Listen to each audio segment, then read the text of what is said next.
O kung di ba naman tangat kalahati itong tagapagsalita ng Malacanang, Yes. hindi mo na niya inalam. Eh, official travel yan, approved ng presidente. Ano magagawa mo? Yes. O, eh, ultimo ka lang dyan eh.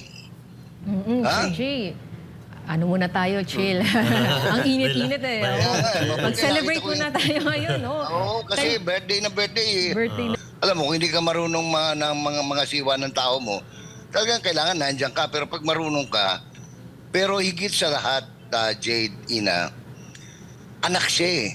Tatay niya yung nakakulong eh. Ewan ko, sana wag dumating dun sa punto na magkaroon ng problema si Claire tapos pababayaan siya ng mga anak niya. Kasi napaka-un-Filipino eh.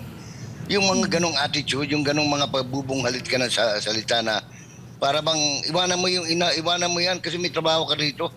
Alam mo, sa ugaling Pilipino, sukdulang iwanan mo lahat pero hindi mo iwanan ang magulang mo, lalo na kung matanda yan, lalo na kung may karamdaman yan. Napaka-un-Filipino, hindi ugaling Pilipino yun eh. Kaya sana wag pa marisan ito ng 1 milyon, 100 milyong Pilipino. Itong mga ganitong attitude ng ating press officer, no? Hunger for power. It will divide the nation. Si Claire Castro, yung tinanong nga kung katanggap-tanggap ba sa pamahalaan ng Pilipinas na kung sa posibilidad na payagan o magkaroon po ng pansamantalang paglaya ang dating Pangulo, ang sabi ng Press Secretary, wala tayong jurisdiction, hindi tayo sakop ng ICC. Kaya nga, mahirap kasi pagka pinakinggan mo si Claire kasi unang-una, she doesn't speak the president, no? Kasi dapat pag tagapagsalita ka ng presidente, kung ano lang yung gustong sabihin ng presidente, yun lang sasabihin mo. Mahilig kasi siya magsabi ng kanyang personal. Pero ako, may isa lang akong bagay na gusto lang, kasi kaibigan ko yan nung araw si Attorney Claire Castro. I just felt offended nung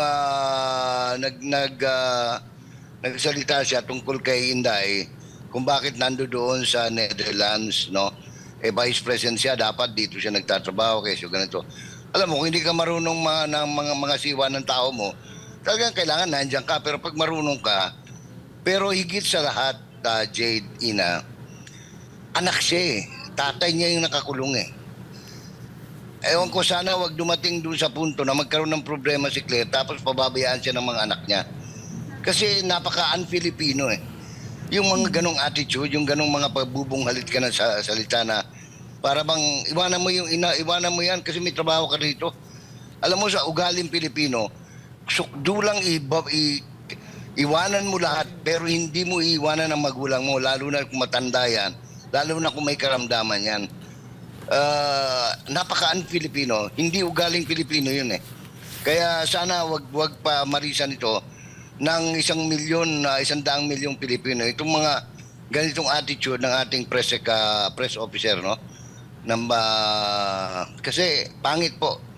Hindi po ugaling Pilipino yon. Yung sabihin mo na anong tawag nito, iwanan mo yung short of saying na bayaan mo yung tatay mo riyan at elected ka rito, ganyan-ganyan. Kasi hudang ka yan, vice presidente ka, senador ka, congressman ka, pag ang magulang mo kailangan ng presensya mo, itatabi mo lahat yan. No? Ganyan ang ugaling Pilipino. Kaya nga nakikita mo, isang example dyan, Master Judea, no? Yung pinakita ni Pastor Kibuloy nung KOJC6, Yes. nung nakita niya nasa bingit ng alanganin ang ilang libong mga manggagawa ng Kingdom of Jesus Christ, minarapat niya magsakripisyo. Ganun ang Pilipino. Yes. Hindi yung akala mo kung sino ka nagmamagaling. Alam mo, kung minsan gusto ko ng pangit lang magmura eh. Talaga ako nakapagmura nung narinig ko si Claire na gano'n na parang binabatikos niya ang vice presidente. Hindi dahil vice president, dahil sa anak, no, na inaasikaso niya yung tatay niya. Unang-una, official yung approve yung kanyang travel up to April 30. Kung di ba naman tangat kalahati itong tagapagsalita ng Malacanang, Yes. Hindi muna niya inalam. Official travel yan. Approved ng presidente. Ano magagawa mo? Yes. Oo. Ultimo ka lang dyan eh. Ha? Sir Jay, ano muna tayo, chill. Ang init-init eh. Kaya nga, Mag-celebrate nakita ko muna tayo ngayon, no? Oo, kasi birthday na birthday eh. Birthday na Masisira eh. Mabuti pa siguro, makinig muna tayo ng mga magandang pag-uulat ni Hana. Kasi mawala yung Pero bago si sukal talaga. bago si kalooban ko. partner Hana, Sorry lang ha, kung No problem, talagang Sir ako Jay. hindi ko mapigilan dahil hindi ko mapagwari na may mga Pilipinong ganun ang ugali. Yes, Sir Jay. Pero Sir Jay, may punto naman kayo kasi ako sa aking pagkakaalam, isa sa pangunahing trabaho ng Vice President, hindi ko nga alam kung matatanggal na ba itong... Kasi di ba ang trabaho ng Vice President palitan pagka mayroong masamang nangyari doon sa Presidente. Hindi po tayo nagbabanta, kaya naman hinahanap niya. Hinahanap niya na hinahanap, hindi pa naman niya papaltan o hindi naman niya papaltan pa. O Yeah, Di ba actually, ba, yun ang hanap unang ng hanap? reaction. Yun ang unang reaction ko, anong tawag nito? Coach Oli po. Coach Oli. Coach, no? Yun ang unang reaction ko. Ang akala ko, nung magsadla siya ng ganun, patay ng presidente. Kasi hanapin mo lang yung vice na supposed to be spare tire. Pag wala na, no? O sa bagay, hindi nagpapakita si presidente ng ilang araw, no? Hanap na. Pasulput-sulput lang. Easy. yun. Samantala, mga ka-partners, Oo. Putulin mo na. Yes, sir. Sige, go ahead, Sir go Jay, dako muna tayo dyan sa Thailand. No, Dahil yan nandyan po si partner Hana, walang ibang hiling ang mga Pilipino dyan, walang ibang hiling ang mga Pilipino sa buong mundo, kundi ang makauwi na sa Pilipinas ang dating Pangulong Rodrigo Duterte. Ano ang naging selebrasyon at sentimiento ng ating mga kababayan dyan po sa Thailand? Ngayong kaarawan ni dating Pangulong Duterte. Narito ang ulat ni Hana Jane Sancho, live mula dyan sa Bangkok, Thailand. Hana, magandang gabi.